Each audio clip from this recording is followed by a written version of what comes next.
Let's call this meeting to order. Ooh, thank you, everybody. Welcome to tonight's meeting. Vanessa, please call the roll. Chair Fleming? Here. Vice Chair Davis? Here. Treasurer Navardi? Secretary Hatcher? Here. Trustee McKnight Morton? Here. Trustee Milliken? Here. Trustee Peck? Here. Thank you, everybody. Do I hear a motion to approve the agenda? So moved. Support. Any discussion? All in favor say aye. Aye. Any opposed? Thank you. Okay, so next we would like to move into a closed session. Do I hear a motion to recess the monthly meeting to go into closed session to discuss a collective bargaining strategy, and we will reconvene in open session upon completion? So moved. Second? Support. Thank you. Any discussion? Okay, Vanessa, please call the roll. Chair Fleming? Yes. Vice Chair Davis? Yes. Secretary Hatcher? Here. Yes. Trustee McKnight? Yes. Trustee Milliken? Yes. Trustee Peck? Yes. Thank you. Trustees, please head over to room 120. Convene. Do I hear a motion to reconvene the monthly meeting? So moved. Any discussion? All in favor say aye. Aye. Thank you. All right, approval of the minutes, tab A. The recommendation is that the Board of Trustees approve the minutes of the October 30th, 2025 closed session meeting as submitted. Do I hear a motion to approve the minutes? So moved. Any discussion on the minutes? Anything? Okay, hearing none. All in favor say aye. Aye. Aye. Any opposed? Thank you. Next, tab B. The recommendation is that the Board of Trustees approve the minutes of the November 18th, 2025 monthly meeting and the November 20th special meeting as submitted. Do I hear a motion? So moved. Any discussion on those? All in favor say aye. Aye. Aye. Any opposed? Thank you. All right, we are up to citizen participation. First, we have Ms. Fournier with the WCCEA.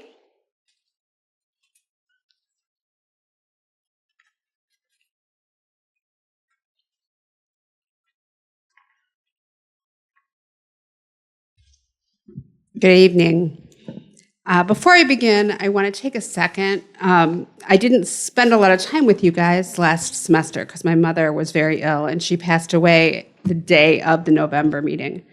And so I wanted to publicly thank Dr. Blanca, Dr. Tucker, and my dean, Dr. Nichols, for all of the support, and my executive committee who stepped up to do the remarks when I couldn't be here. So that's just a personal note. So good evening, welcome back. Happy New Year. Faculty are back in the classroom supporting students, and we are excited to begin a new semester. Since the last time that we met, faculty have faced several significant concerns ranging from the changes to retirement plans to new ADA initiatives, while simultaneously attending in-service sessions and launching our courses. On September 4th, 2025, union leadership met with labor relations regarding the changes the college was making to the TIAA retirement funds. At that meeting, we were told that faculty would have equivalent or, in many cases, better options when moving their funds into new accounts. We were told that there would be informational sessions and representatives from TIAA to work with faculty on which plans would be available and which would be best for moving their investments. And our understanding was that there would be a reasonable timeline for these meetings to occur and for these important decisions to be made. This doesn't just affect faculty. This is affecting anybody, as you probably know, at the college with TIA craft. However, over the semester break, faculty affected were notified via mail and email of these changes. And during in-service week, there were 2 sessions to discuss them, after which faculty were given just 7 days to start to make critical financial decisions. We did receive information from HR yesterday indicating that additional meetings with the TIAA rep, Micah, will be scheduled per our request. We do appreciate that those meetings. Our hope is that Those meetings will clearly address all of the faculty concerns and give a reasonable timeline to move their investments. Faculty feel that this rollout has been deeply flawed, and as of right now, the faculty are left with more questions than clear answers. We do appreciate Chris Mahaley for working with us and giving us information. One of our big concerns was the TIAA traditional plan, which just today she was able to kind of narrow down some more information about trying to keep that plan, which was one that we were very concerned about. So we're getting there. We need a little bit more guidance, and we need a little bit more time to make these decisions and have adequate information given to us. In addition to the retirement changes rollout, during in-service week, faculty were informed that just 1 year after the Canvas transition, all Canvas course sites must now be updated for ADA compliance, with faculty being responsible for making those changes. At the faculty meeting in December 2025, Dr. Tucker informed us that this was coming, but stated clearly that CITL would be making the necessary updates with faculty reviewing and approving the changes before they were implemented in their courses. When we returned from the semester break, the responsibility had shifted almost entirely to faculty. Most of whom, or all of whom, are not trained in anything with ADA compliance, with an April deadline. To put this in perspective, one faculty member reported over 1,200 required revisions in just one course site. That was run by the software that the college provided. That's an unreasonable expectation for unqualified people to be making these changes, and especially our part-time and adjunct instructors are going to have to make these changes too, to their personal on-campus Canvas sites.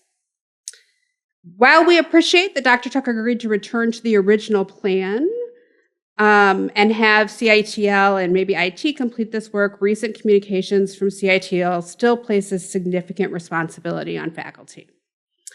Although workshops are appreciated, faculty are not qualified to perform ADA remediation. We are asking that the college honor what they promised. Faculty should review and approve changes, not be responsible for completing them.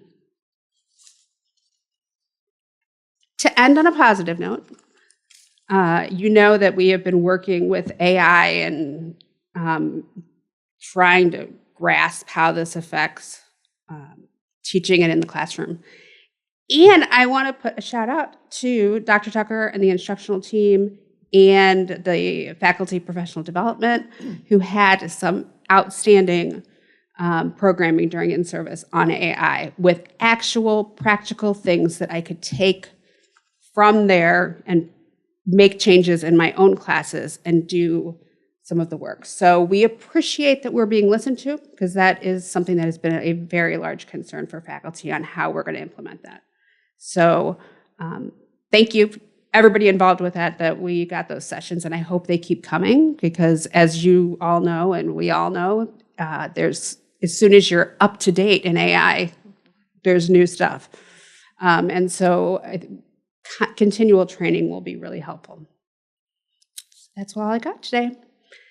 Enjoy your evening. Thank you. All right, next up, public comments. I have one sign up for Jeremy Haley. Mr. Haley, come on forward.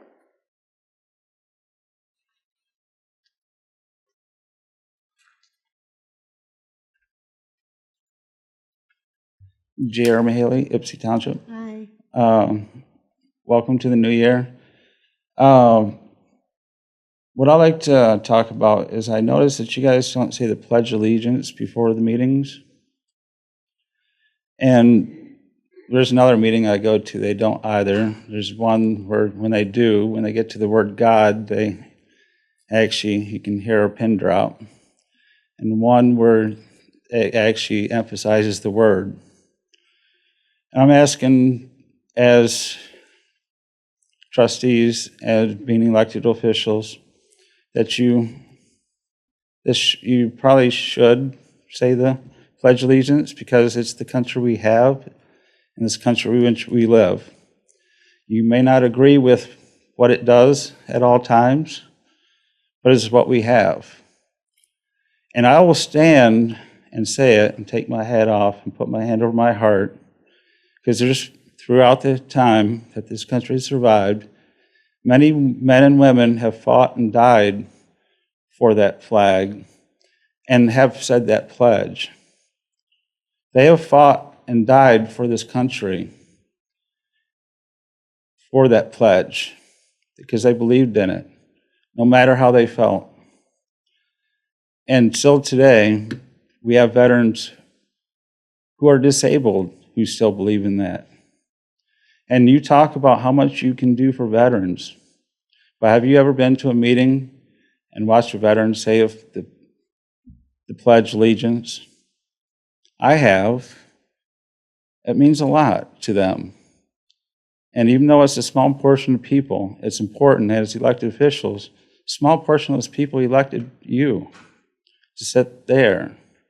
And it's important that you consider that as you say it, because it does matter. And I think we've gotten to this place where we're forgetting who we are and where we've been, where we want to go. And I think saying that actually gives us a direction of some singularity that we can all hold on to. Because it is the country we have, and it's the country we live. We all have to live here together, and I'm proud to stand and say it. Thank you. Thank you. Okay, Vanessa, were there any written communications? There was one received. Thank you. Moving on to special reports. I'd like to state our mission once again. Our college strives to make a positive difference in people's lives through accessible and excellent educational programs and services. President Blanca? Yeah, thank you. Oops. Making a positive difference in the lives of those we serve means showing up for one another, especially when conditions are at their toughest.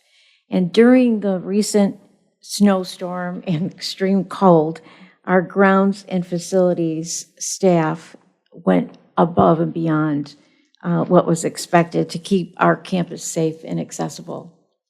So they worked long, demanding hours, and I don't know, God bless them for wanting that job. I really appreciate it. And we appreciate everything that they've done for us. And I think it's great that, so Rich Resler put something out on our Facebook post, social media, and what was really meaningful is that a single social media post recognizing their efforts reached nearly 17,000 people in less than 24 hours. So with an outpouring of thanks and appreciation. So I'm very grateful to our grounds and facilities and maintenance staff for how they prepare what we need to be successful. They're always there for us. Thank you. Thank you, Craig. Absolutely. Yeah, ditto all that. I was really impressed with how well groomed the campus was today, because I went, after I dropped off my kid, I went over to the grocery store, and they didn't plow hardly at all, and I had to crunch through the parking lot with my shopping cart. So, yeah, I really do appreciate it. Thank you. All right, next up, the auto show recap. So before I call on EVPI Tucker, we're going to have a video play, and then Dr. Tucker will tell us something else.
if you want to learn the skills to be a part of making these kind of cars happen. Well, that can happen at Washtenaw Community College, and I am joined by their president, Dr. Rose Belanca. Thank you for being with us. Thank you. Pleasure to be here. Absolutely. So listen, tell us about well, first let me ask you this. Why was it important, do you feel, for Washtenaw Community College to have a presence and a footprint here at the Detroit Auto Show? Well, it's extremely important because, first of all, mobility is an area that is expanding and has so many excellent job opportunities for students, for anyone, for our residents in Michigan. And mobility is bigger than just what you see. The car is just the beginning, but there are so many technologies that support mobility. So it's important for us because we train students for those jobs. And we want employers to see our students and to meet them and what they do and what they learn, and to also see our faculty, to look at our curriculum and see how we have state-of-the-art laboratories. And that is important to us because for as an employer, this is where they can find talent. And if they're looking for talent, they could find it here. Or if they need upskilling or reskilling, we're here to support whatever it is that they need. So mobility is what we're all about. As you can see, the booth has a real summer feel.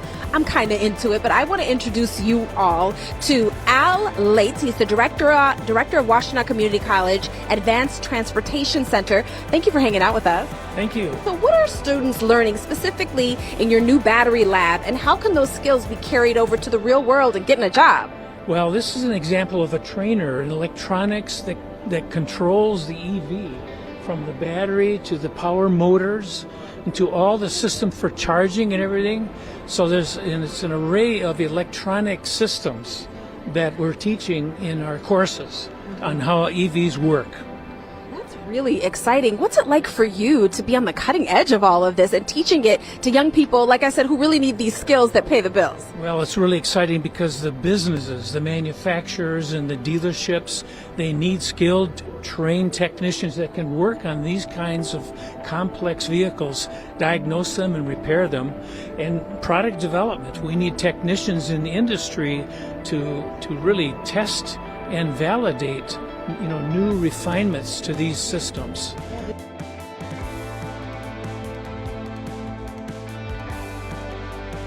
The college has received, our department has received substantial support and grant money to retrofit one of our lab spaces to turn into an electric vehicle training space. We partnered with a number of different companies, including Legacy, LJ Create, and ConsuLab, among others, to purchase super high-tech, relevant, industry-recognized equipment for training. We've developed really beautiful lab spaces for our students to train in. Our instructors have all received training with all the equipment and the assets that we've received recently. And so we feel really well postured to supply really high-level training right now.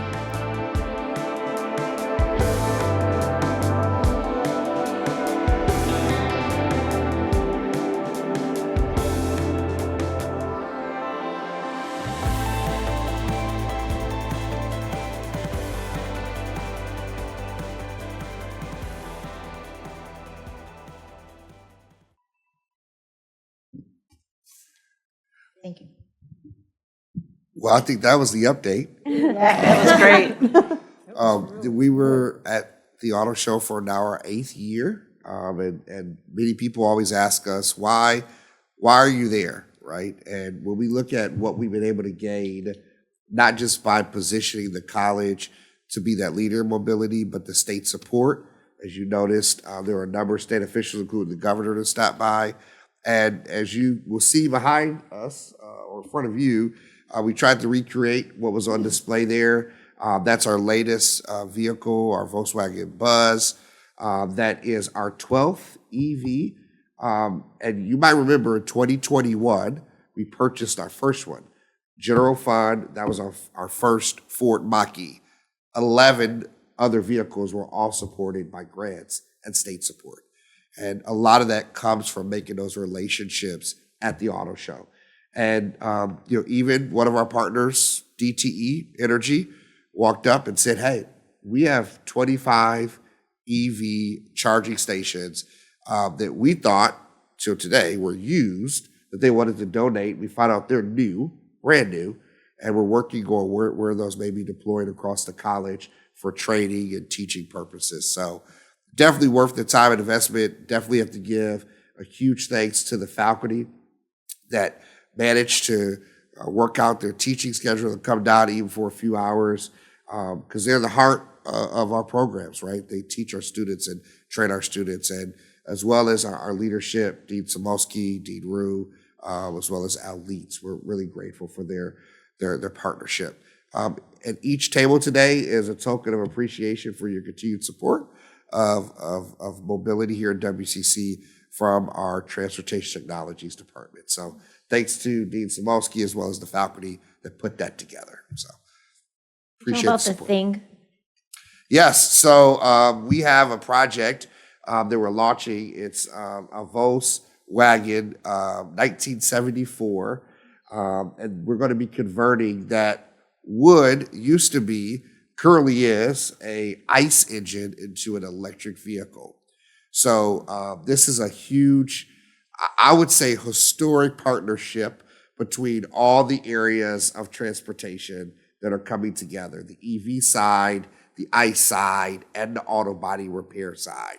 And so faculty from those three kind of disciplines are partnering together to retrofit what will be on display around this time next year at Autorama, and potentially maybe make it to the auto show. So it's a 1974 Volkswagen thing, and it's going to be a cool project. I was able to log a few hours at the auto show myself, so I saw a lot of this in action. And one of the things you need to know is that where Dr. Marusi is sitting right there was Ford Motor Company's front door. We were right across the hall from Ford Motor Company. So the amount of exposure that our van and Washtenaw Community College and our staff got was extraordinarily high. All the other mobility people were out in the lobby at Cobo Hall. Well, it's not Cobo Hall, Tonington Place these days. But Al Lex held tough, and he said, no, I want to be inside. And by golly, we got inside, and we had great exposure because of that. Absolutely. Well done.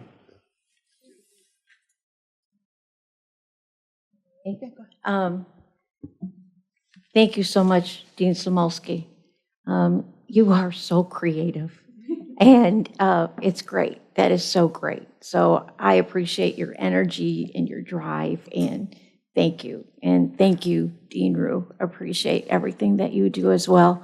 Our faculty, as Brandon said, I mean, they are so committed, and you know, they must have thanked me the whole time, saying thank you for supporting the college, for supporting what we do. And so it's fun to work with faculty, and they're excited about all the training that they have to do and these new ideas and things of that nature.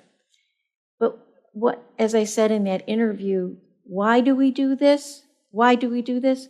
We do this for our students, because employers have to know where they can find talent. And if they know our students are from Washtenaw Community College and they see us there, that will help our students get visibility, get jobs, get opportunities. So hopefully it also attracts students to Washtenaw. But as Brandon said, it also helps with our partnerships. So it's a really great opportunity. And I'd like to thank Lori Muchan and her team for all the PR that went behind it. So thank you so much, Lori. One other comment I wanted, when we had the mobility panel on the main stage at the hall, we were fortunate, Dr. Blanca was fortunate that we followed on the heels of Secretary Buttigieg, who spoke, who helped to fill the hall. So we got the rest of his audience. She came on stage, and we had all of Mr. Buttigieg's audience listening and watching and paying attention to us. I just want to say, I thought the video was just great. It really hit right on. And Dr. Blanca, you spoke very well about the programs. And I know some other colleges are in with you also, but we really have a leading edge here, and we have for many, many years. And so I just want to say kudos to you, and kudos to the EB and L. Lentz representing this institution. Thank you very much. Thank you to the board for believing in something we didn't even know about, autonomous vehicles 14 years ago. I mean, oh my gosh, thank you. All right. Moving forward to tab C, the monthly reports. First, the personnel recommendations. The recommendation is that the Board of Trustees approve the personnel recommendations as submitted. Do I hear a motion? Any discussion or questions on this? Go ahead, Ruth. I continue to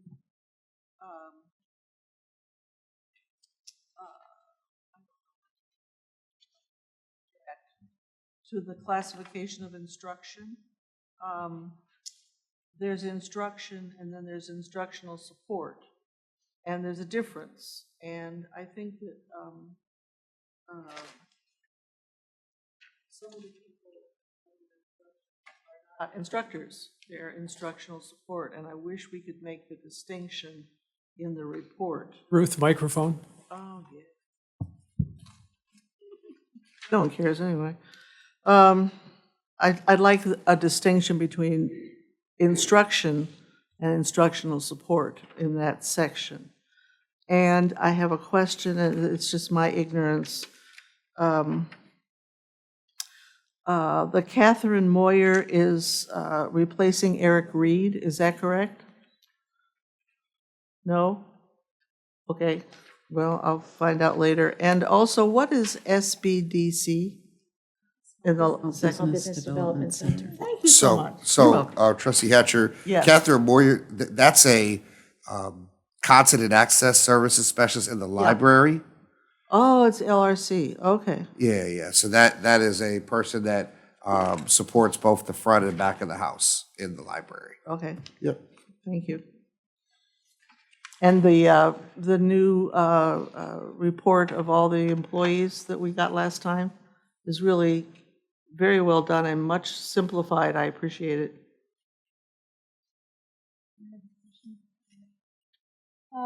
Yeah, it's wonderful to see all the part-time hires that we have, so that's great. Always sad to see those who leave, but for various reasons, I'm glad that they chose to spend time with us. I have a question referencing the apprenticeship coordinator.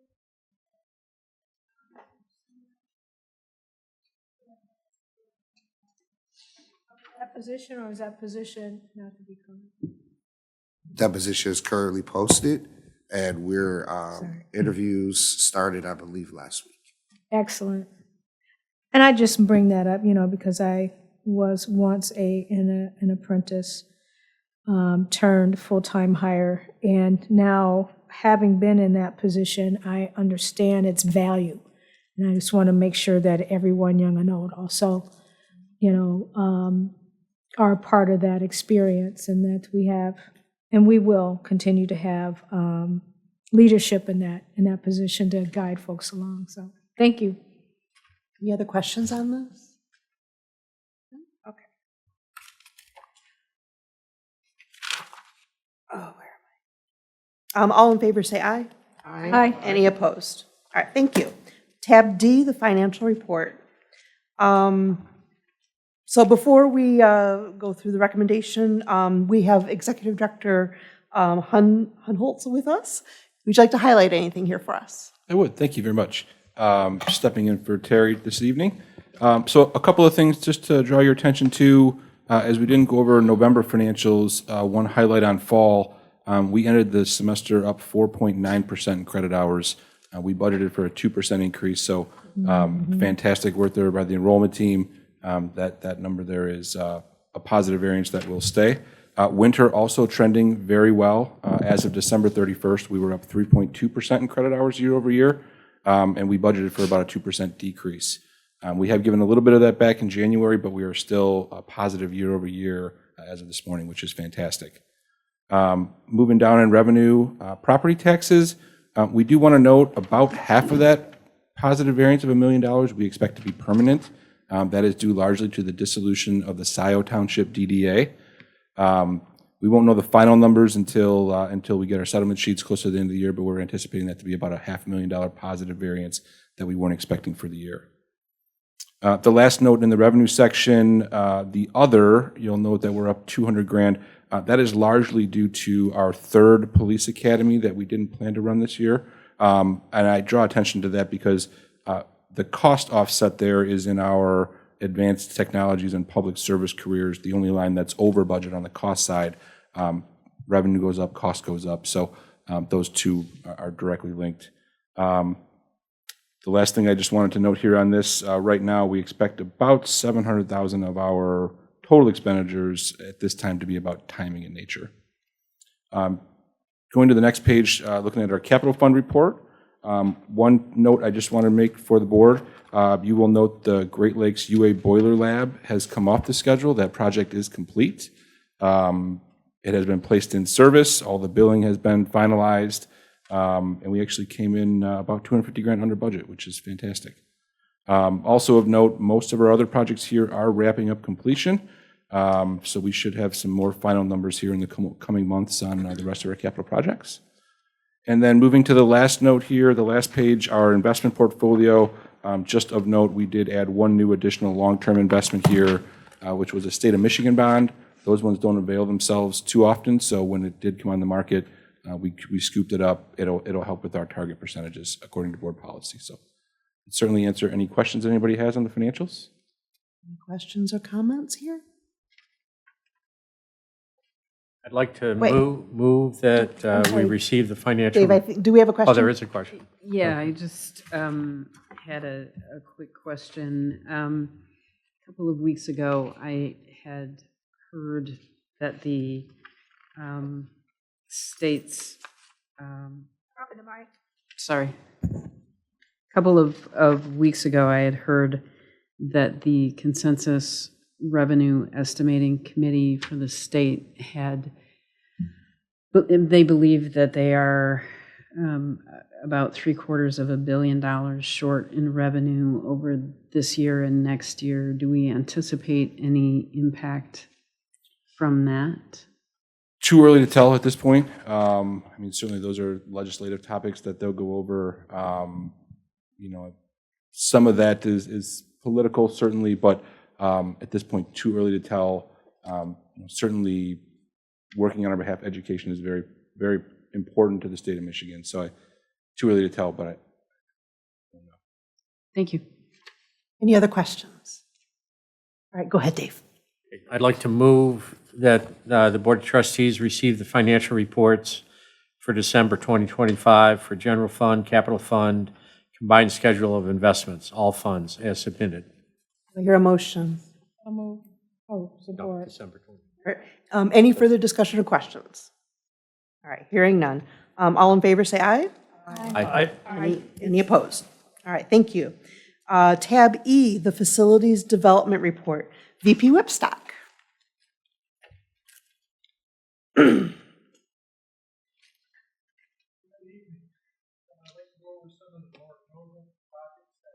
During the winter shutdown. One was the LED lighting. We did a lot of LED lighting during the winter shutdown. I'm happy to say that the student stairwell lighting project is complete after actually 2 winter shutdowns. It took us quite a bit of time because of the scaffolding that was involved that we had to set up in each one of the stairwells. So the stairwells are complete in the student center. LA lab areas, the second and third floor labs are now complete. And we also completed the LA core with new LED lighting. During the winter shutdown, we installed 249 new LED fixtures. One of the other projects that we did was the switchgear maintenance, which was in the welding shop. We had UIS come in and do testing and cleaning of all the switchgear for that area. The reason why we have to do it during the shutdown because we actually have to shut the building down in order to do this. Rapid roll-up doors in the auto shop. The first of 2 doors were installed during the winter break. The other one is still on order, or we're waiting for the rest of the parts to come in. The SC restroom renovation. We did a lot of the demo work in Phase 2 during the winter shutdown. That is complete, and the demo's complete, and construction has started, and we are looking at a March completion date for Phase 2. One of the things that was brought up last time, some of the things that we have been finding that's caused this extra cost is a lot of the piping, as you can see, that we're finding. Student Center was built in the 70s, which they were still using galvanized pipe during that time period, and as you can see, a lot of the piping has rotted and corroded. Even though it may not be leaking, we're still replacing it to avert any future problems. Another project that we had started was compressor upgrades in the OE building. We had ordered new compressors. These compressors were over 20 years old, serve the compressed air needs for actually the whole OE building. We put new dryers, and we put new holding tanks, but unfortunately, the new compressors haven't come in yet. They're still in shipment. Well, not even shipment. They're still under production. So we just got word today that they should be shipping towards the middle of February. So that project will be complete probably towards the end of February. One of the other smaller projects that we did, two of the grease traps, one in the Morris Lawrence building and one of the Student Center kitchens, pretty much were just say rotted out, and they weren't working correctly, so we had to upgrade the grease traps in those kitchens. The other is we standardize all of our recycling trash cans. This now completes the entire campus for our recycling program. So both in the classrooms and the hallways, we've standardized all of our recycling. And last, of course, we did general cleaning throughout the campus, scrub hallways and waxed, and cleaned up for the winter semester. Any questions? Good. Diana first, and then Bill. All right. Uh-oh. I was here on campus a few days ago, and I had to use the restroom. And guess where I went? I went to the Student Center building, downstairs by the loading dock, and I saw my bathroom. It looks really, really good. It really looks like a female can walk in there and feel clean. Thank you so much. I know you said it's coming, but I did go in there. The flooring, the walls, even the stalls look really good. Everything looks like it was totally redone, and I really appreciate that. Thank you so much. Sounds like we're acquiring lots of new components for all this work that you're accomplishing. Any of it manufactured internationally? Are we bringing stuff in overseas? Is there a tariff impact on what you're acquiring?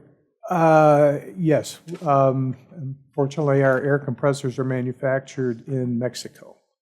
So that's part of the delay as well. Before we did that expansion in the OE, the switchgear, those were also manufactured. Square D is now manufactured all entirely in Mexico. However, we just got those in literally 3 days before the tariffs hit. So we were lucky in that point. But yeah, right now, a lot of the major components are big delays. And that's what's causing some of the backlog of us waiting. Go ahead, Dave.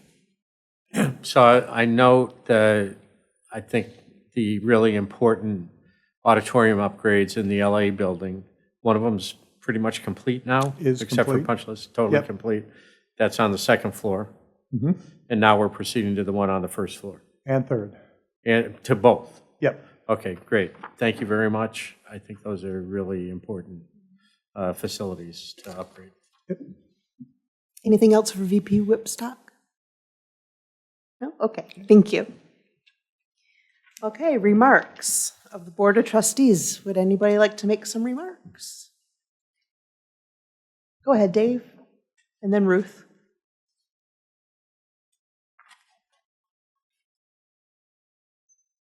I have to say I agonized over whether I would do this tonight.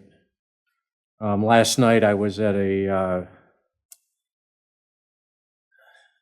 candlelight vigil for Alex Preddy, the 37-year-old ICU nurse who worked at the VA hospital in Minneapolis and was killed, unarmed, killed by ICE agents in Minneapolis on Saturday. And it really had a huge impact on me emotionally this whole weekend. I'm going to pass.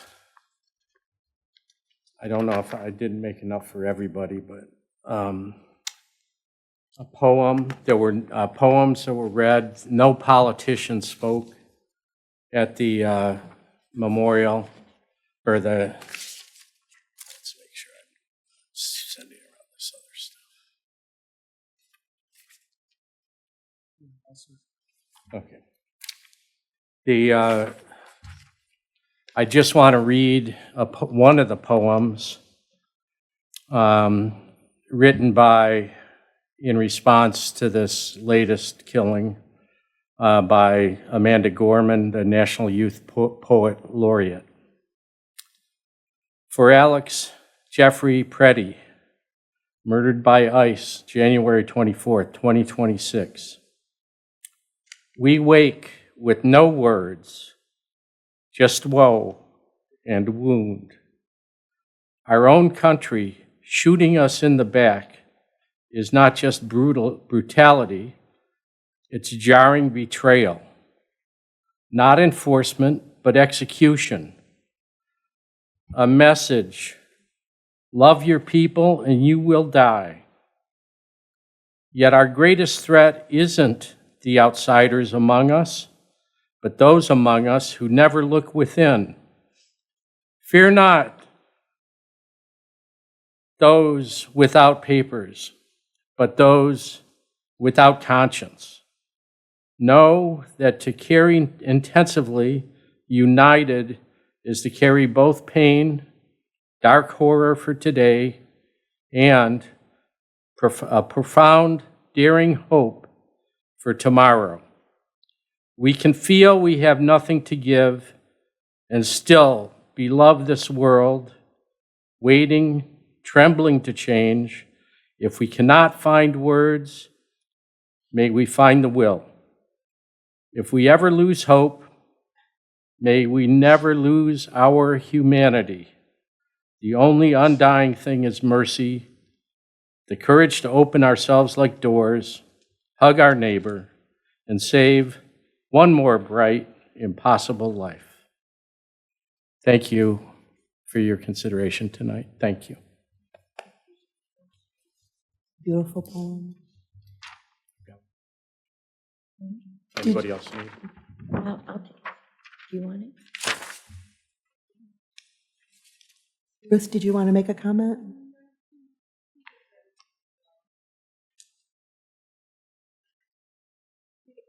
Your microphone's off. There you go. Two things I've been thinking about, nothing as significant as what David just shared with us, but I really do like the mission statement moments.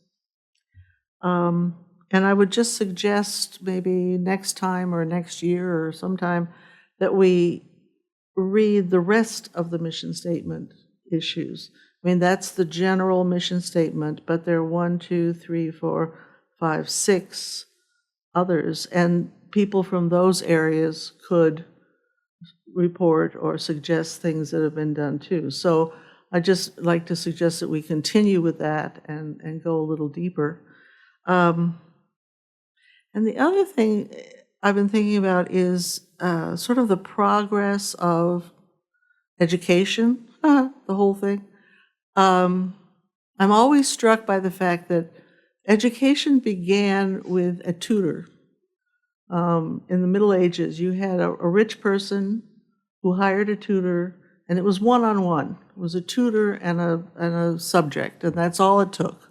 And then you had more students, and you needed somebody. We hired people to do the administration when it came to be 10 or 20 or 30 students and a couple of teachers. Then you hired someone to admit the students or to take the money, and we have that administrative structure here as well, as most places do. But now we're in the phase of outsourcing a lot of the jobs rather than hiring administrators to do the jobs. And I just would like us to pay attention to outsourcing as it comes up. We've outsourced the dining. We used to do the dining in-house, and now we've outsourced it. It's fine. I'm not objecting. I'm just looking at the progress and the change. We've outsourced illusion. We've outsourced a lot of systems that we used to have in-house. But we haven't eliminated any administrative positions, just so you know. We've just added outsourcing. So it's just a direction, and it's something I've just been thinking about from the one-on-one to now administration to now outsourcing. It's just something to think about. Sorry. I understand what you're saying, and I'm just going to tap onto that. At one time, we did, because I go back as long as you were here, comrade, and we did do everything in-house. However, as you stated, things change, and not so much it changed for the worse, but it wasn't for so much, I'm looking at, from my perspective, administration made changes for a basic reason. And the basic reason is because of the ebb and flow of people coming and going. And they're bringing different skill levels. Like I said, I've been here a long time in this role. You've been here a long time in your role on a different level, but still we've been here. And you see different things on your side, and I see different things on my side. And my side looks at the administrative side that it was for what I was, as a trustee, was privileged to know of why changes made. And the changes were made primarily for the betterment of the institution. And that's the way I see it. I can keep going on, but that's just what I see it. But I understand what you're saying, because there is a lot of changes. And if we like it or not, even in our own lives, change happens if we live long enough. Thank you. Any other trustee comments? No, I just wanted to give a quick Happy New Year to everyone. It's really great to be back. I can say I actually missed you all. And but no, seriously, I enjoy being a board trustee here, and I am happy that we are on the backside of this 25-26 school year. I'm looking forward to the commencement. I want to see how many more of our students are added to the population.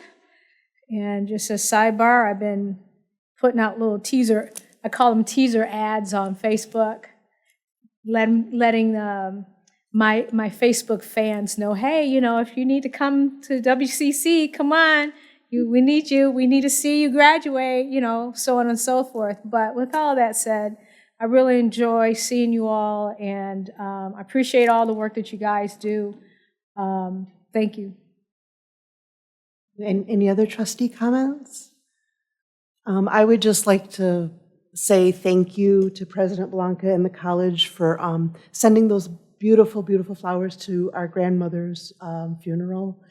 We had a loss in our family. She passed at 104 last week. And I want you all to know that WCC really meant something to this woman. She was an educator herself, over 25 years elementary educator, and she continued to tutor and teach reading to young students. But she came here to WCC for the free lectures. It was something that she regularly came to. It kept her mind sharp. She raved about the topics. She would always bring a friend or one of her daughters here. And I just want you to know that that really meant something to her. And I appreciate the mutual love. Okay? Thank you. Any other comments from our board? All right, I'll turn it over to President Blanca. Well, thank you. Happy New Year to everyone.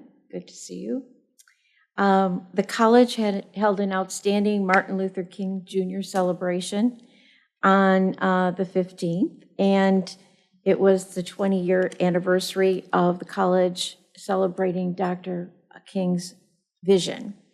This year we had a great speaker, Hill Harper, who is an acclaimed author, best-selling author. He's an actor and a powerful voice for civic engagement, education, and social justice. And unfortunately, I couldn't make it because at last minute I was with the governor. But I'd like to thank Trustee McKnight Morton and Trustee Milliken for attending. And it was a great, any other trustees were you there? It was really very well, very well attended. And I also would like to thank we had the Justice in Action Awards, and that was a wonderful celebration to honor all of our faculty and staff that support diversity and inclusion, and it's a great day. But since we're saying all these kudos, and honestly, I was going to say this before you all said this, but I'm looking at Fran LaForte. And, Fran LaForte is one of these people that is behind the scenes. And Fran, could you stand? I think you all know her. But Fran is the one who's our media relations person. And she makes sure we get in the paper. She's a paper. She makes sure we get in the media, in the news. And so, Fran, I want to thank you for the hard work and everything that you do to get us out there. So thank you so very much. And she was in the auto show video. If you looked on the screen, we saw Fran there. Yeah, thank you. So I'm all set. Thank you. Thank you. Great. All right, moving on to old business, tab F. Can I make one Yeah, more go ahead. Martin Luther King comment? The Henry Ford has acquired the Jackson House from Alabama, No kidding. where Martin Luther King helped organize the Pettus Bridge and other civil rights activities down there. It came to Michigan 2 years ago. They're restoring it at the Henry Ford, and on June 11th, they're going to have a ribbon cutting for the Jackson House. Yes, coming up this spring. So that will bring Dr. King very close to us with the Jackson House at the Henry excellent. Ford. That's good information. Very cool. Okay, tab, Thank you for yep, letting no me interrupt. problem. Tab F, everybody. Proposed changes to Board of Trustees Policy 4060, the policy on student orientation. The recommendation is that the board approve the proposed changes to Board of Trustee Policy 4060 as submitted. Do I hear a motion? So move. Support. All right, any discussion, any questions on this policy? Anything? Oh, it looks like it was just, streamlined. And All right, go ahead, Ruth. I think I have a question. I'm always worried about the student who comes who doesn't have an identified program of study. So this says that students must register in line with that. What if you don't have an identified program of study? What if you just want to take an art class? We're just, at orientation, we're just going to talk to them if they have picked a program. Okay. It's going to let them know that they need to take the classes that are within the Sure. program of study. But they can Okay. come and do orientation, and then if they're not in a program and don't have to worry about financial aid, they can take any classes that they want. Okay. That makes sense? Yes, it does. Okay, I'm any just- other questions on this? Okay. All right, Vanessa, please call the roll. Chair Fleming? Yes. Vice Chair Davis? Yes. Treasurer DeVarty? DeVarty, yes. Secretary Hatcher? Yes. Trustee McKnight Morton? Yes. Trustee Milliken? Yes. Trustee Peck? Yes. Thank you. Tab G, the recommendation is that the Board of Trustees approve the proposed changes to Board of Trustees Policy 4067, student eligibility for extra and co-curricular activities policy as submitted. Do I hear a motion? So move. Any questions on this policy? None? Okay. Vanessa, please call the roll. Chair Fleming? Yes. Vice Chair Davis? Yes. Treasurer DeVarty? DeVarty, yes. Secretary Hatcher? Yes. Trustee McKnight Morton? Yes. Trustee Milliken? Yes. Trustee Peck? Yes. Thank you, everybody. Tab H, this is for the clean room. The recommendation is that the Board of Trustees approve a contract with VIG Construction for an amount not to exceed $336,500. Do I hear a motion? So move. Or Any questions on this? I'd just like to say, I'd like for them to come and clean my house. Yeah, me too. $336,000 for the next however long. Okay. All right. Vanessa, please call the roll. Chair Fleming? Yes. Vice Chair Davis? Yes. Treasurer DeVarty? DeVarty, yes. Secretary Hatcher? Yes. Trustee McKnight Morton? Yes. Trustee Milliken? Yes. Trustee Peck? yes. I thank you, everybody. Tab I, we're going to start talking about the campus master plan. Exciting times. Executive Director Morrison, come on up.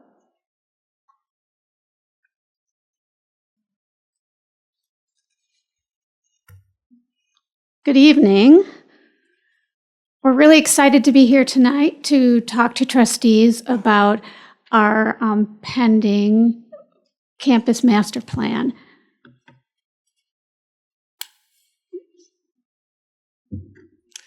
So to get started on this topic, we'd like to talk a little bit about both the purpose and the importance of a campus master plan to kind of set the stage. So a campus master plan is a comprehensive long-term roadmap to the future. It guides our campus development, resource allocation, and sound investments in our infrastructure. In addition, the campus master plan ensures an informed decision-making process that supports college needs and also supports our institution's mission, value, and vision. So the importance of the master plan.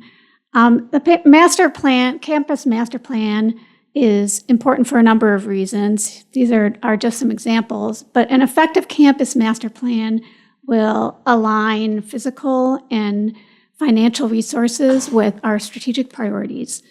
It will enhance student and community success. It can provide proactive approaches to growth and modernization on a campus. And this last one is really key to master planning, which is it responds to current and projected trends that impact education, the workforce, and student and community needs. There are some key differences between a campus master plan and other types of planning that happens on our campus. A campus master plan is typically strategic, it's holistic, and it's long-term, typically around 5 years. Other types of plans are somewhat different from a master plan. An annual plan, for example, it's short-term, operational, and addresses college goals and budgets and priorities. And then plan maintenance plan. This focuses on activity that is required for reporting and for regular upkeep. So why a new campus plan now? So our most recent campus plan was updated and completed in 2018-2019. And then what happened? COVID, yes. COVID happened. And that has pretty much rendered our last campus master plan not ineffective, but in need of replacing with something more current. In addition to that, we have changing student demographics. We have changing enrollments and patterns in what students, how they're behaving in the campus environment. There's the impact of online classes on the campus space.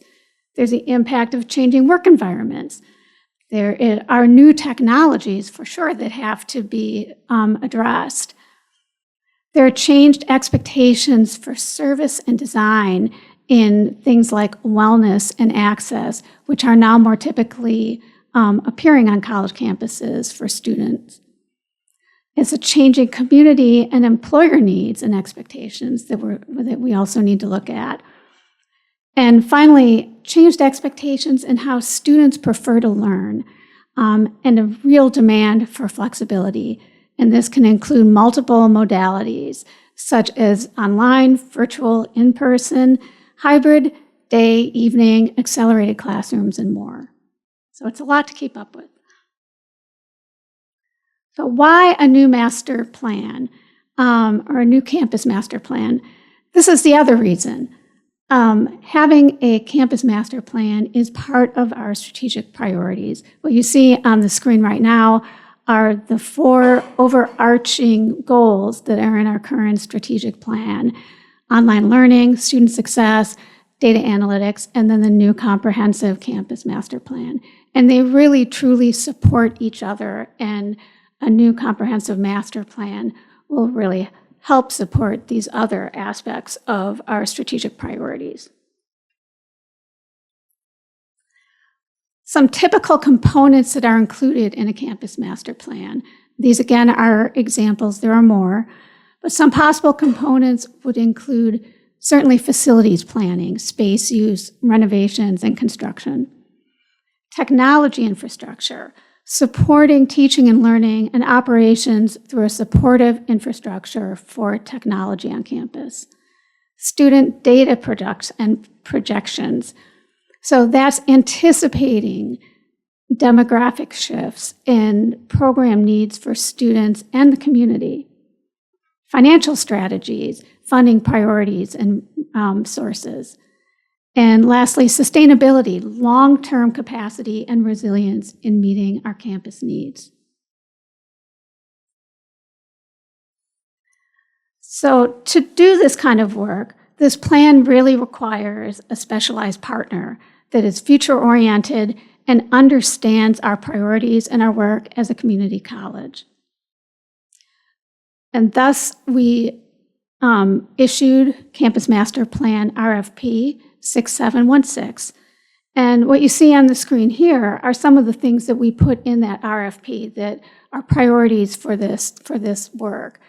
So first, the comprehensive campus master plan must anticipate and proactively address existing and long-range needs with a goal to enhance academic and campus experience and support the implementation of institutional priorities. And then the campus master planning process shall identify, clarify, and shape a long-term vision for the WCC campus. So you can see that we are really thinking future as we're looking into this process. Following the issuing of the RFP and the evaluation process, the college determined that the collaborative would be our recommendation for the best partner for this work. The collaborative has many features that really align with what we're doing here on campus. First of all, they've completed approximately 100 plans at 63 campuses nationwide. Many of these right here in Michigan and in Ohio, with very strong experience in community college planning. They have an emphasis on sustainable design. They're committed to a comprehensive, future-focused look at our campus, integrating data and data-informed analysis with engagement of the WCC campus. And again, this is key, the ability to deliver a comprehensive plan that supports long-term facilities planning and student success. And this is what the collaborative included in their response to the RFP. The plan will help guide decisions regarding capital projects, renovations, and expansion or adaptation of facilities to ensure that WCC remains a leader in high-demand, high-wage programming and student success.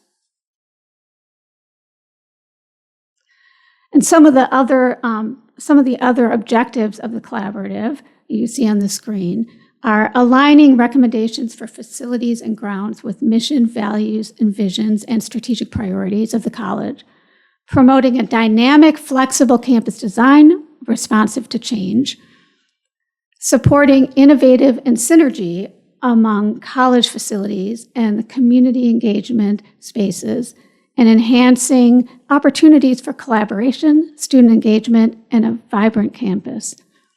And then integrating environmental sustainability and planning into the design principles. And in addition, we are looking at having them look at 3 additional focus areas to set the current state for facilities and to also use in state reporting. And those 3 areas are facilities condition assessment, and infrastructure assessment, and a sustainability and resilience planning.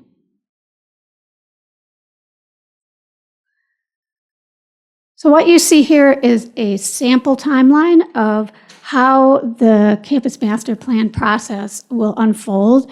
It's approximately 12 to 15 months for a typical master plan. And what's most important on this slide is actually the 3 bubbles, which are part of all the work that will happen as part of this. So it's built on campus engagement, data analysis, and our strategic priorities for developing our comprehensive master plan. The collaborative typically works with 4 phases. The first is discovery and analysis. That includes collection of data, trends, and feedback, and also looking at those campus assessments that I just mentioned. And were we to start in March, that process would take about through July. These are broad generalizations, but gives you an idea of the timing.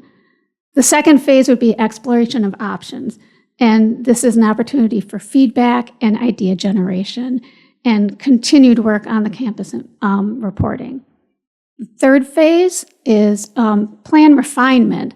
So the development, review, and feedback of the proposed plan and unveiling some potential plan concepts.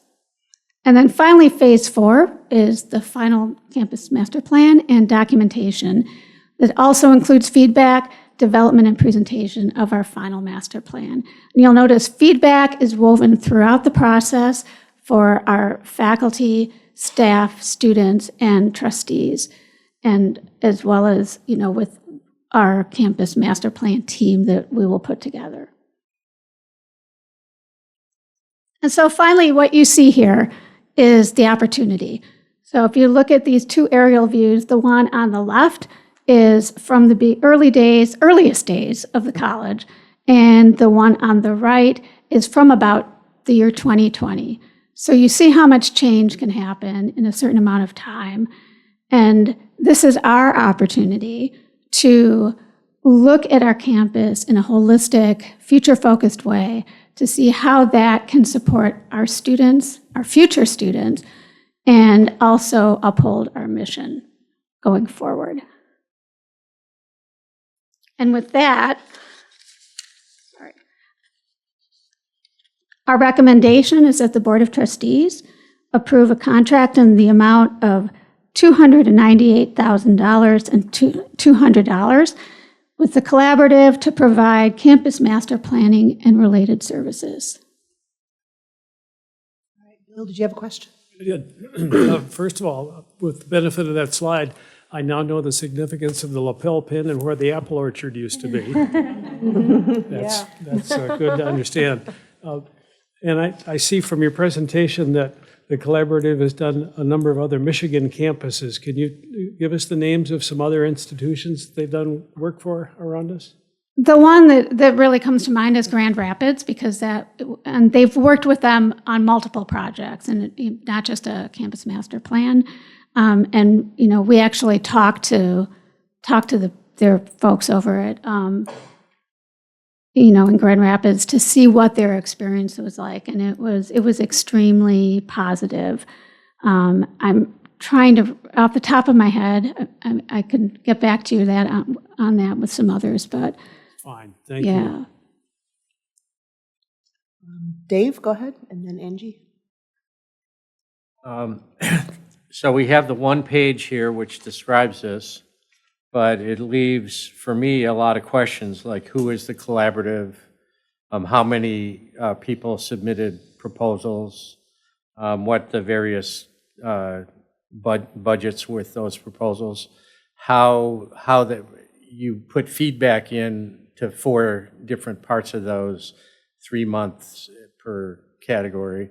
How's that feedback going to happen? You know, what staffing are they going to bring? What processes are they going to deliver to enable that feedback, which is vitally important? None of that's here. And before I vote on this, I need to see it. I answer some of that. I can answer some of Yes, it. so yeah. I think you should. Yes. I'd love to see the proposal. The bid sheets are In the in folder. the folder. Oh, they're in the folder. Oh, okay. So that, we'll have time to look at that. Mm-hmm. And then if we have any questions, we could submit those. Yes.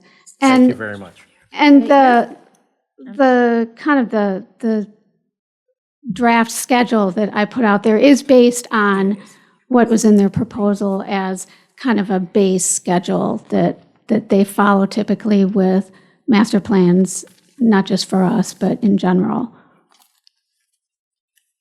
And they will work, they will work they're the collaborative, but they will work collaboratively with us on some of the decisions of how how this work plays out over the course of a year plus. My question is when they get started, what's their plan to keep the board informed of what they're doing and what else they're going to do in the future? Either one of us can answer this. They will. Again, some of these things are because they want to be flexible to what our needs are. You know, we will work with them to set schedules, and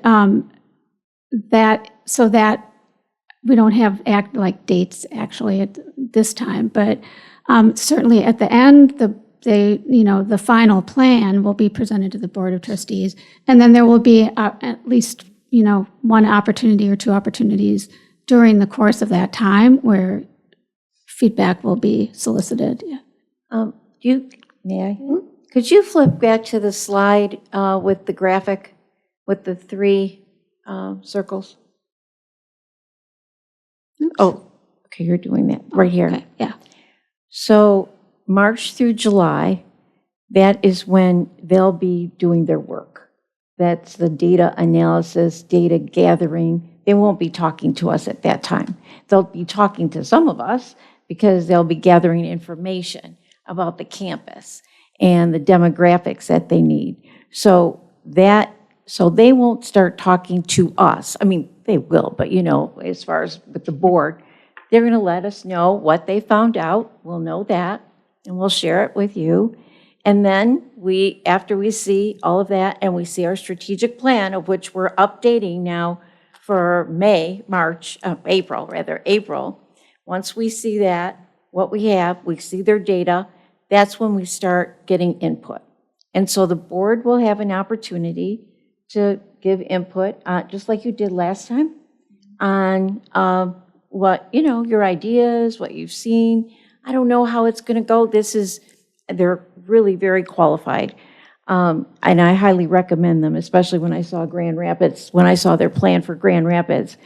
But we will be involved in this. So the board, of course, will be involved.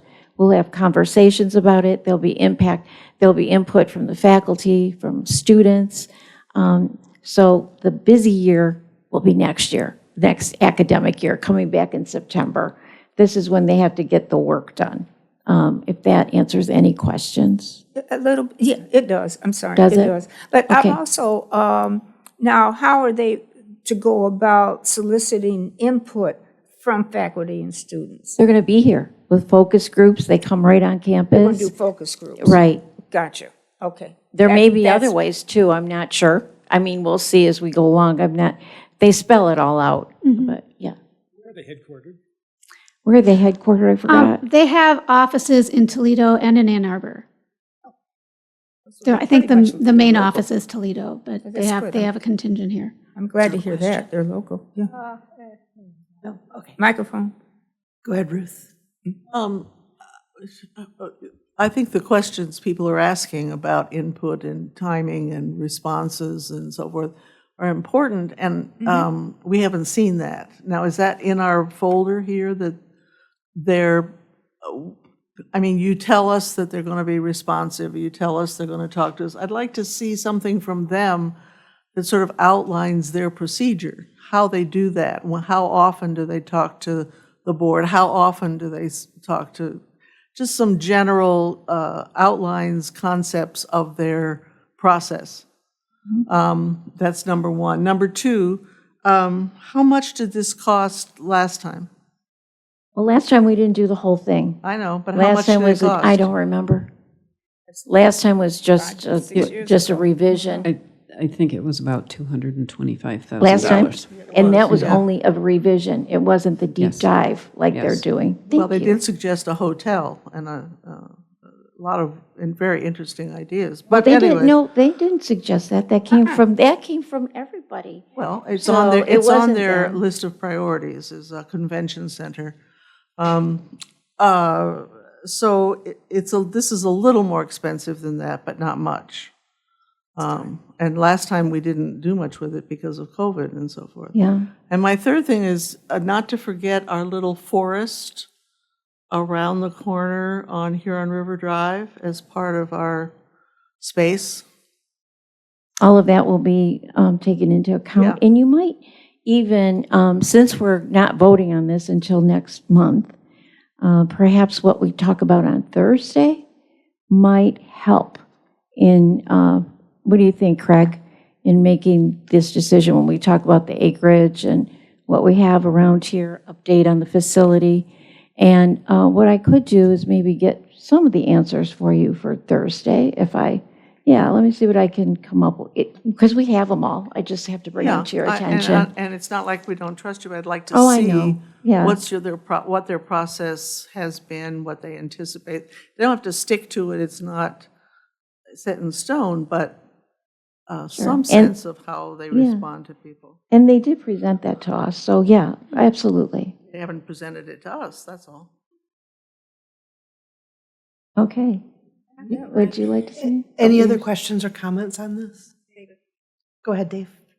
Yeah, I'm noting that the working session for Thursday night is overview of facilities, which is a good starting point for any sort of master planning. I'm hoping you could bring us copies of the proposals, or at least the proposal you're recommending, that we could look at, maybe bring those to the Thursday working session. The RFP. But when we get them anyway? Not the request for proposal, but the response. So not exactly what we were asking for, although that's probably important too, but more important to me is what they're proposing and how they're proposing it, which is going to answer, we'll answer a lot of questions. We'll do that. And I'm noting that the normalized bid of the top two candidates, Albert Kahn, a firm I'm familiar with, and the Collaborative, a firm I'm totally not familiar with, are roughly the same, like basically a $2,000 difference. And I'm wondering what the rationale is to choose one over the other, that the administration is saying, okay, let's do the Collaborative as opposed to Albert Kahn. So I'd be interested in your sensibility about that, why you're recommending that. Would you like us to answer that now? It Do you doesn't- do you have that? It could be at the working session. Okay, we could do that at the working session. I know the answer, but we'll just wait till then. We do have that answer, so I just want you to, but we'll wait till then. I mean, I look at the overall rating by the rating gives Albert Kahn a 4.25 and the Collaborative a 3.95. So, given that it's a wash on the price, why are we going against what the overall rating came back as? And so that's why I'd like rationale from the administration. Absolutely. Okay. Thank you. That's reasonable. Any other questions? Yeah, yeah. I'll bring it. Okay, thank you. It is a very thorough plan, so it Okay. looked really good. I'll bring it. Thank you. I could make copies of it. Yeah, I would think. Are you picking up your daughter? Okay, we can't talk about this now. We're at Yeah, a I meeting. don't- I that's for know. dinner. Well, I Yes. gave We'll her figure a it out. copy. We'll What figure it happened out. is I shared the Grand Rapids Community College master plan. It's like And so it's about this thick. So I'd be happy to make copies, whomever wants to see it. It's very impressive. It is impressive. So- It's cool. Yes, the chair. Yeah. I gave her It's cool. a copy. No. Digitized? Oh, It's thick in paper. Go ahead, Ruth. And their suggestions, their conclusions, there are suggestions. We can toss it in the trash or take two of them or whatever. Okay, that's good. They're not going to suggest anything. We're going to suggest. They're going to ask us questions. And so what we came up with last time, that was from everybody. I don't know how we got to that, but that's how we got to that. That wasn't their suggestion. So they won't have suggestions? Well, they might. No, they add their facilitator. They ask you directions. They give you give input. They might have suggestions. They're not going to write your plan for you. That's what you do. It's your direction. You look at the data. You look at the demographics and say, gee, look at our community. I think we should look at this for workforce, because we wouldn't want them to tell us what to do. What's the value added? I mean, we could do surveys and find out what people want. So what's the value added for hiring the collaborative if all they're going to do is solicit information and tell us what people said? We could do that. I don't think we have the expertise to do that. They would bring a higher level of expertise. This is a community college, one of the largest ones in the state. Their questions are going to Their be higher level facilitation, yes. than our Yes. questions. Okay. Else? All right. Let's move on to tab J, the purchase of the portable X-ray system, EVPI Tucker. Want to tell us about this? Absolutely. Our faculty are constantly looking at our equipment and saying what needs to be replaced, what needs to be repaired. And they have identified about a 15-year-old, little over 15 years, X-ray machine that is near its useful life. And we always try to make sure that our students have access to the most up-to-date technology that they may see out in industry. So their recommendation is a new Konica Minolta updated portable X-ray system. This would be very similar to what they use across the street, as well as Michigan Medicine. It would replace one of three machines, so probably over the next 3 years, we come to the board annually with an update, a request to swap out equipment. And this is one that has been vetted by the faculty. It is a sole source purchase. There's a state contract that provides us a discounted rate. So our recommendation is for the board to approve this, $125,000. There is a 2 to 4 week lead time. We did verify that, so there's no concerns about getting it here. It's actually probably already in the state. We're just looking for one. Why don't we It get is two? one, yes. Why don't we get two? So at the recommendation of faculty, they want to start with one and get that in service, and then eventually, kind of like what we did with our Amatage table, they want to learn it, play with it, and then come back to us with another recommendation. Are they made in China? I do not know. I If can they find are, that we out. might get two. Just saying. Duly noted, duly noted. Maybe we can get on Temu. The Minolta, Japanese company. Any other questions on this? Go ahead. Just actually a question about the unit you intend to retire. Is there any environmental concern with disposing of it? So our disposition process at the college, once the faculty sign off and we get the new piece of equipment, it then gets in the hands of facilities. who will manage that process from submission of the form to getting it off campus. It could be a multitude of things that happen, whether it's sold to another healthcare company because we put it out to be sold, or disposed of properly. But that'll be in the hands of facilities after we submit the paperwork. Go ahead, Dave. How soon after acquiring this piece of equipment will it be in classroom use with our radiography students? I would imagine within a few weeks. So really, is there any timing consideration to have it available, no matter what we're looking at, the fall for when it'll start? Or Yeah. I mean, I wouldn't see maybe this summer, but more than likely fall. Yep. 2 to 4 weeks lead time after purchase. So should the board approve it in February, it'll probably be on campus by April. Go ahead, Angela. What's the class size or the department size for radiography that will be using this new unit? So our class size can vary anywhere from 24 to 30 students. That room actually has seats for 40, but generally 24 to 30 at a time. So. And that will be just one class. One class. Yep. One class, that number? Okay. So going on what Trustee Hatcher suggested, what about an extra one? You know, the persons are waiting their turn, if you will. We presently have 3 in service. Oh, okay. Yeah, so while there is some waiting, just because, the faculty and are trying to work with students and ratios, there wouldn't be any additional value in getting another one right now. I see. Just because there are already 2 that are still functional. So still functional. Okay, Yep. so we're kind of like replace Preventative. one. Yeah. Okay, I see what you're saying. Yes, sir. That's understandable. Yeah. Go ahead, Dave. So I'm just thinking in terms of, I read this quickly. I just was reading it yesterday and today. The aging model that we're replacing is no longer utilized in modern environments, clinical environments. Is that true of the other 2 that we have existing?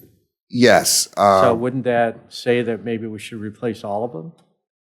If those are irrelevant to people learning on equipment that's being used currently, where they're going to go get a job, shouldn't we get them the equipment that they're going to be using? Well, I would say while they're not used in most clinical settings, they're still used in some, and the basics are still the basics, right? It's just the newer technologies, the bells and whistles. I mean, we would use this as a 10 to 15-year-old vehicle. We know that it doesn't have maybe Bluetooth and GPS, but it does still have, your basic technology. At this time, the faculty has recommended 1, but we always can have discussions because our goal is, as we look at all of our equipment, is to prioritize each equipment purchase with what the faculty can handle in terms of bringing in. But this is one that we definitely can have conversation with them and ask them. But at this time, we're looking at. Also have other needs Absolutely. of expensive equipment. Yeah. I mean, this is a large ask, and I know the faculty are very grateful and happy to even get the one because they thought it would be a couple of years. So we tried to accelerate this, knowing that it's getting 3 or 4 years out of its useful life. I just want to say, as a board member, I'm very enthusiastic about supporting our healthcare education here. I think we're really strong in that area, and I think it's a real need in our society. So anything we can do generally to support the best technology currently available that will train our students to be immediately capable upon entering the workforce after they get their certification here, I'm going to be supportive of. I just want to put that on the table. And that's why I'm asking the questions, why are we waiting on one, if we have other equipment that's kind of obsolete in terms of the way it's used in the clinical industry now, why are we waiting? I understand that we have a lot of needs at the college, and maybe just phasing it in is the way to go. But that's why I'm asking the question, why not put the best equipment in our students' hands to learn on? Absolutely, that's fair. Thank you. You have a question, Bill? Yeah, I'm enthusiastic too, and I'm all in favor of our having cutting-edge equipment and technology at our disposal. But I don't think it's a decision to be made here at the board table. I think it needs to come from the faculty. Right. And if they come back with a request that we need more than one, then we'll sure listen. But we aren't the ones to tell them that they need 2 or 3. Definitely respect both opinions. I appreciate the support. Any other questions? All right, let's move forward then to tab K, the SC elevator modernization, VP Whipstock.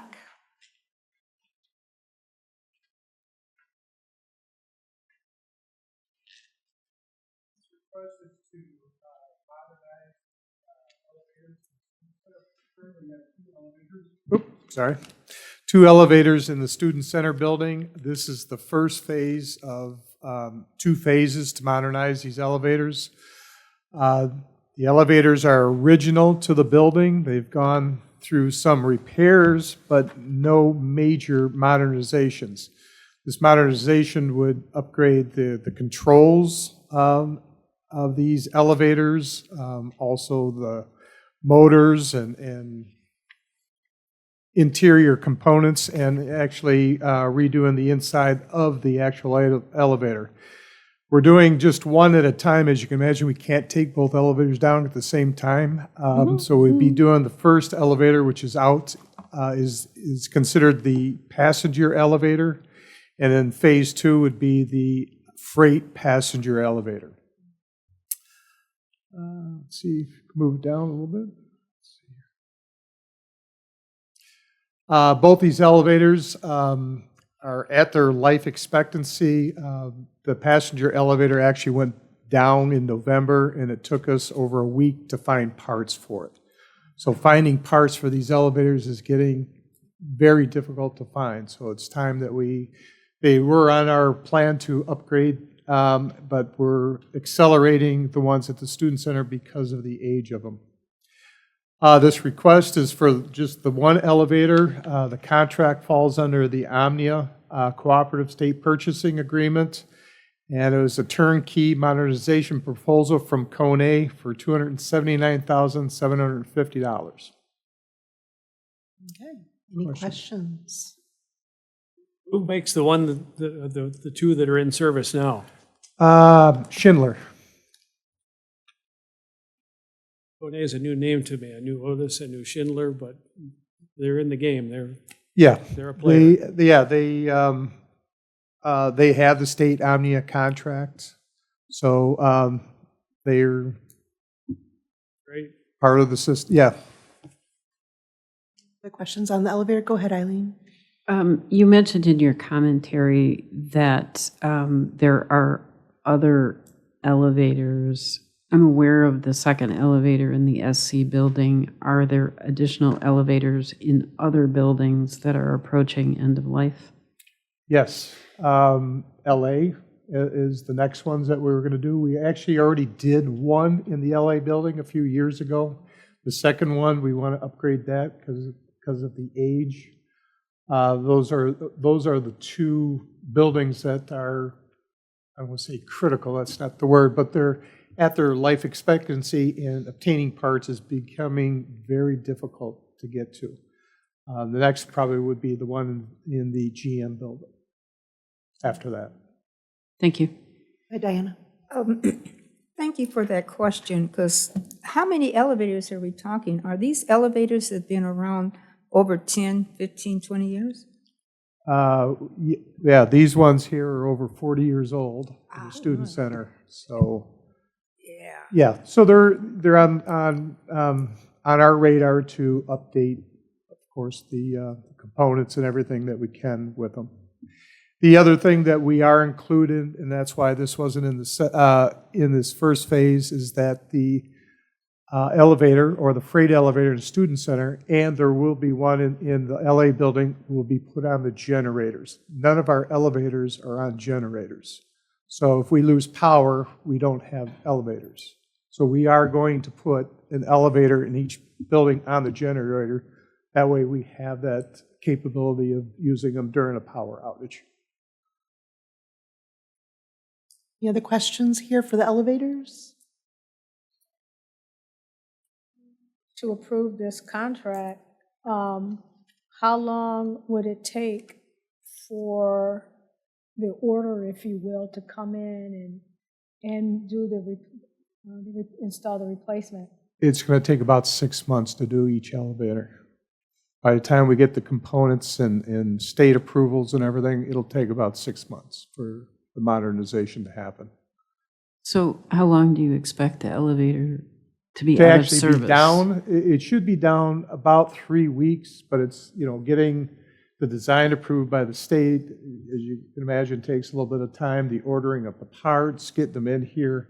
So yeah, we're looking about, by the time we give them PO to completion, it'd be about 6 months. But the actual work would probably take about 3 weeks. Okay. So if we approve this next month, the soonest it would probably happen for the installation would be August? Yes. Six months later? Yep. Thank you. Okay with that timeline? You're all Yeah, good? yeah, All right. yeah. Like I said, we've pulled this ahead because of what happened to us, trying to find the parts, so we actually pulled this project ahead. Okay. Yeah, anything involving hardware, we just want to make sure that you're getting it. And Yeah, it's always... yeah, it's always a trick. Yeah.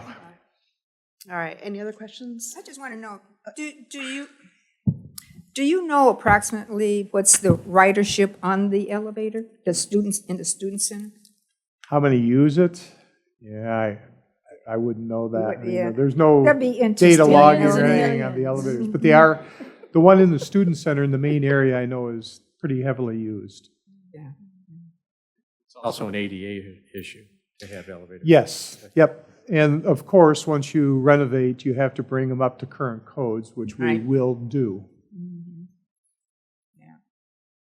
All good? Yep. All right.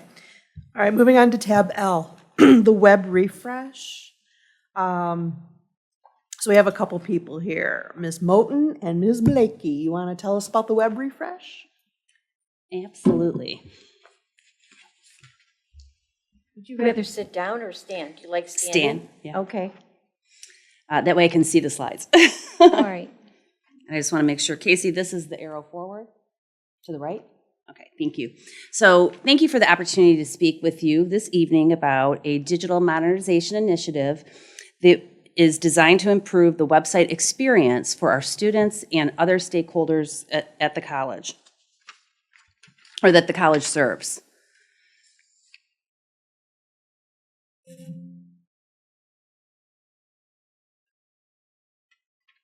There we go. So why is this important now? WCC's website was launched in 2019, 7 years ago. And since then, user needs and expectations have changed pretty dramatically, as has technology.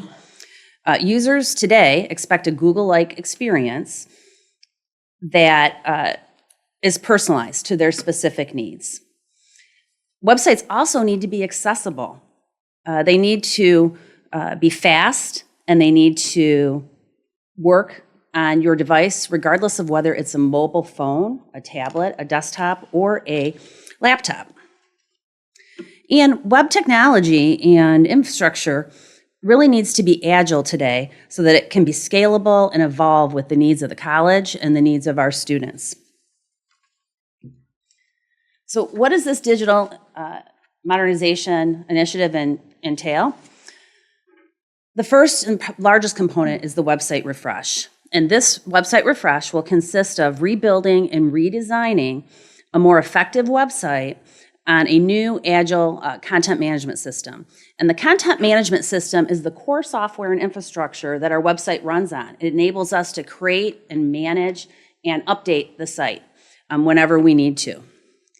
The Refresh project is also designed to improve the functionality and technical infrastructure, so all of everything on the website sits on.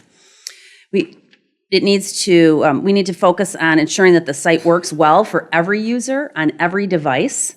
Again, cell phones and tablets, laptops and desktops. And we also need to focus on how to improve how people search for and find what they need within the site. And I'm going to talk a little bit more about that later. And the additional focus is to improve the navigation and the visual design of the site and to optimize content for search engine and generative search engine tools so that every page comes up in web searches, whether you're searching on Google, on Bing, on other platforms or other browsers that are out there. The next part of the second part of the digital modernization initiative is our program selection and course selection tool. So right now, as students come to the website, having them find all the programs, and I will tell you, it gets crazy when we have 135 programs, but how do they find the program that best meets their needs, and then all the courses that are with their program, and then as they go into the registration and looking at the schedule, finding the classes that best meet their modality. Do they want it online? Do they want it in person? Do they want it day, evening? So improving that process and taking those classes that they find right into the registration process. Thank you, Linda. So talking more about the web refresh in particular, the website is our digital front door to the college. It's often the very first impression that everyone has of the college. And if the site doesn't work like it's intended, then that gives a negative first impression. The website also supports every business function of the college and is integrated with virtually everything that we do. Today, our website has about 2 million visitors a year. And that's about, if you think about it, 5,500 visitors a day, both people who are returning to the site and using it every day, and then those who are new users. And one of the things that we found since we launched the site is that our website users have grown pretty significantly. And as that's happened, their expectations have grown. And we've done some research on that, and I'm going to share that in a moment. But more people today are using their cell phones to access our website than ever before. 51%, we have 51% more new users on mobile over the time period that you see here. And more than half come to the site and they visit one page and then they leave. So we want them to stay. We want that site to be sticky and we want that site to work for them. So that's one of the reasons this is so important. Over the past year, we have conducted surveys and focus groups to get input from a wide range of stakeholders for the college. So we've got input from more than 3,600 individuals that represent current students, prospective students, faculty members, staff, our alumni, donors, and foundation-connected community members, the business community, and the community at large, and prospective faculty. So we had a focus group of new faculty that joined us last year to find out what they thought about the website and what they felt needed to be changed. And then we also got input from parents and guardians of our students. So there are some common things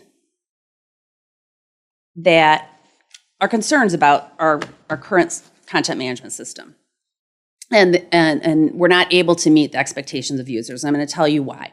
So on the left-hand side, I'm going to walk through some of the expectations of the users that are more specific to our stakeholders. They expect a fast, responsive design across devices. They expect a search that works. And if any of you have tried to search for something on our website, it's very challenging and a struggle. They want intuitive navigation, so it's obvious what the next step is for them. And it's more of they're expecting a more personalized content journey that is designed for their needs so that we treat them as an individual. They also expect accessible, barrier-free design. and up-to-date content that is consistent across the website. And that doesn't mean we don't update content. What that means is if we have to update content that's on 25 to 50 pages, our web team, I've got my web director back there, Lee Jajuga, they have to go to every one of those pages individually to update, to make those updates, because we cannot automate content updates on the site. So it's very resource intensive. And it's just, in 2019, the site was awesome. And today, it just doesn't meet the needs that our students expect. So to talk a bit more about our students, and these again are pretty common findings across all of our stakeholder groups, but the first and most important thing that students are concerned about is navigation and finding content, specifically as it relates to the enrollment functions, classes, programs, registration, ensuring that those things all work together and they can find them easily without having to search all over. Second most important thing to our students was search. One of the quotes from some of the feedback is, try searching for the library. You can try it right now. The library may not come up first if that's what you're looking for. And an intuitive search brings those up and helps answer. If you don't spell what you're searching for right, it spells it for you, just like Google. And so our site does not do that. I mentioned the mobile issues. More people are coming to our site with their phones. And I don't have my phone in my hand, but if you have your phone in your hand, it doesn't always work and it doesn't load quickly. It can take 5 to 10 seconds to load a page on your phone.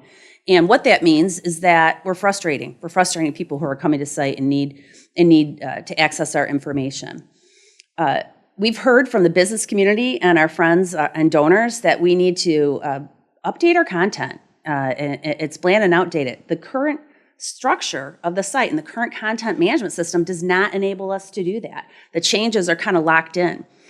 And with that said, they also asked for clearer names and labels on our content, and for folks who may be visually impaired, as an example, being able to have font and color choices that don't hurt their eyes, and how we size fonts. We can't really change the size of the fonts easily across all the pages to be able to be accessible for our students. So that was another point from the research that we did. So with all of this in mind, our recommendation is that the Board of Trustees approve a contract with Staymates.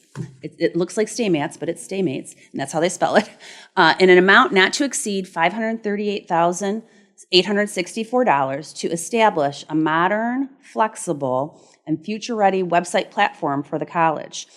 This web refresh would be targeted for completion in February of 27, and it would include rebuilding a more effective website for the college and for our students on a new, agile, open source content management system. We have a closed source content management system now that we're kind of landlocked on what we can do, and we're patching it, but it's not. It's only a Band-Aid in terms of what we can do.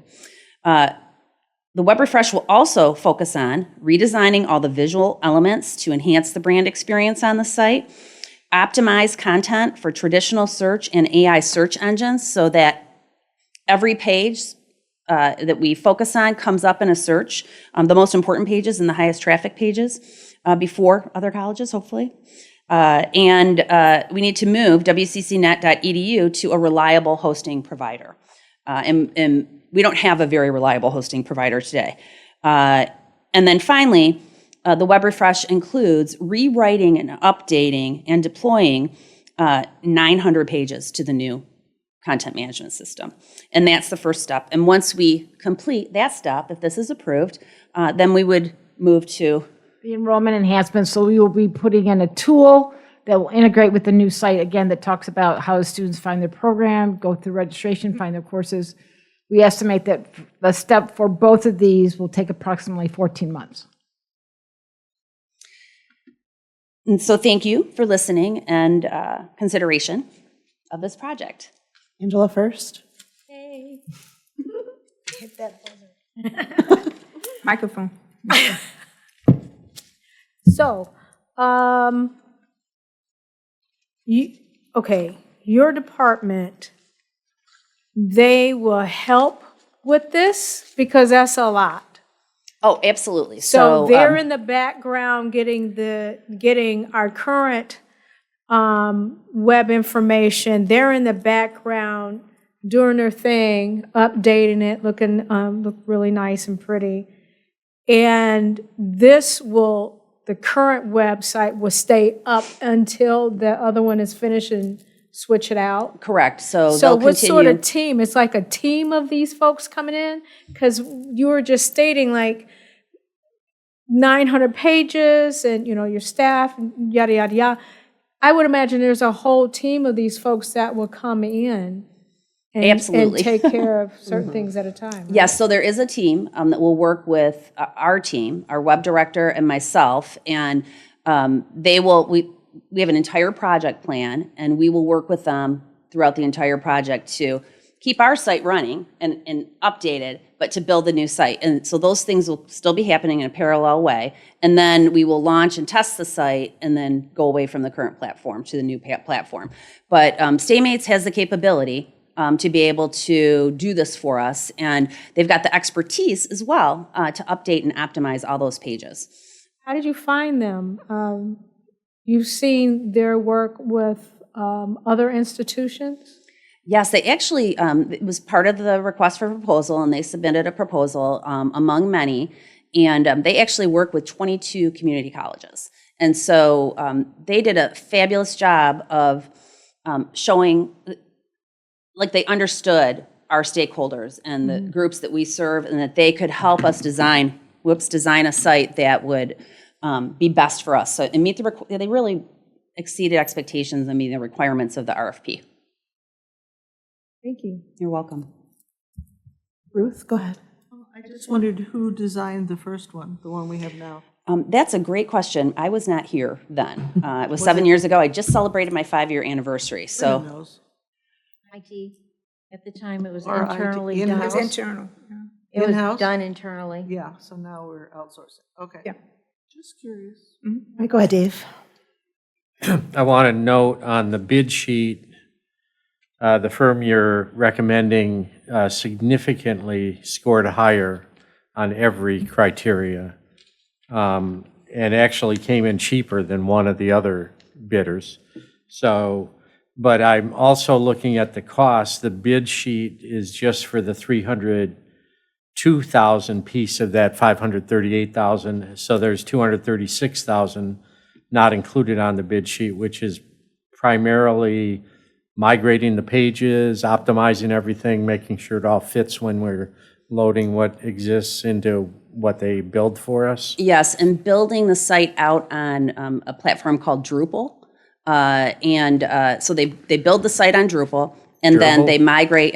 The little things that run on the hamster wheels? That's what it sounds like. But it's a widely used CMS platform that is used in many, many public institutions, higher ed institutions, and they'll build it on that platform, and then they'll migrate it to that platform. And then they will write or update the pages and migrate all of them. So we're doing that because it would take so much longer if we did that ourselves. And we Right. really want to be able to launch the site in a way that it's, out of the gate working for people. It looks to me like you've chosen the best company to do what we need done, and that's great. Then I'm looking at the first page talks about total estimated cost of $100,000 more, 638. I'm guessing that 100,000 is for Linda's piece of the puzzle, where you later on integrate the academic information into the website. Is that correct? It's that, it's the new, and it's also the hosting sites. So there's some other things. Some of the stuff will not have to go to the board, but yes, it's a total project. But the hosting site is most of that stuff. Okay, thank you very much. I'm very supportive of this. Thank you. Other questions or comments here? Okay. Okay, very good. Thank you. Is there a time sorry. thing? It's going to take a year or more to get this going, to do it. Should we start the process a month earlier or just wait till next month? That would be great. If the board approves, that would be lovely. It gives us an additional month. We do need to launch at a time when the website is not as busy, the traffic is not as busy for students, so that's why we are looking for February, but the site can be built and then we launch it. You know, it can be built and completed and then we can launch it in February, so certainly. I don't know if. We can wait. We can wait. Okay. You know, Thank you. you know me, I want to get going, but that's Yeah, I understand. Thank you, Dr. Belanca. You're welcome. All right. Are we good? Yeah, all right, thank you. All right, thank you. All right, let's move on to our action items, tab M. Okay, the recommendation is that the Board of Trustees approve the 2026 board negotiating team for the WCC Police Officer Association, affiliated with Police Officers Association of Michigan, POAM, contract as submitted. Do I hear a motion? Or any discussions or questions on this? Okay, seeing none, Vanessa, please call the roll. Chair Fleming? Yes. Vice Chair Davis? Yes. Treasurer DeVarty? DeVarty, yes. Secretary Hatcher? Yes. Trustee McKnight Morton? Yes. Trustee Milliken? Yes. Trustee Peck? Yes. Thank you, everybody. Tab N. The recommendation is that the Board of Trustees approve the 2026 board negotiating team for the WCC American Federation of State, County, and Municipal Employees Local 1921, affiliated with Council Number 25, American Federation of State, County, and Municipal Employees, American Federation of Labor and Congress of Industrial Organizations, AFL-CIO. Contract as submitted. Do I hear a motion? Move approval. Support. Any questions on this? None? Okay, Vanessa, call the roll. Chair Fleming? Yes. Vice Chair Davis? Yes. Treasurer DeVarty? DeVarty, yes. Secretary Hatcher? Yes. Trustee McKnight Morton? Yes. Trustee Milliken? Yes. Trustee Peck? Yes. Oh, we got through it. Oh, go ahead. I'd just like to mention that in November, we authorized spending of $2.5 million. And tonight, we only did 1.3. So, you know, we're doing good here. It's a budget conscious. What would have happened if we'd been here in December? Never mind. All right. I'd like to entertain a motion to adjourn our monthly meeting. So moved. Support. Thank you. All in favor, say aye. Hold on. Wait, what? What happened to tab N? We just did tab N. tab N. Oh, yeah, we buzzed through that. We just went right. It was a roll call. That's right, I did. Thank you. Get what I said. Okay. All right. All in favor of adjournment, say aye. Aye. Any opposed? All right, meeting adjourned. Thank you. Thank you.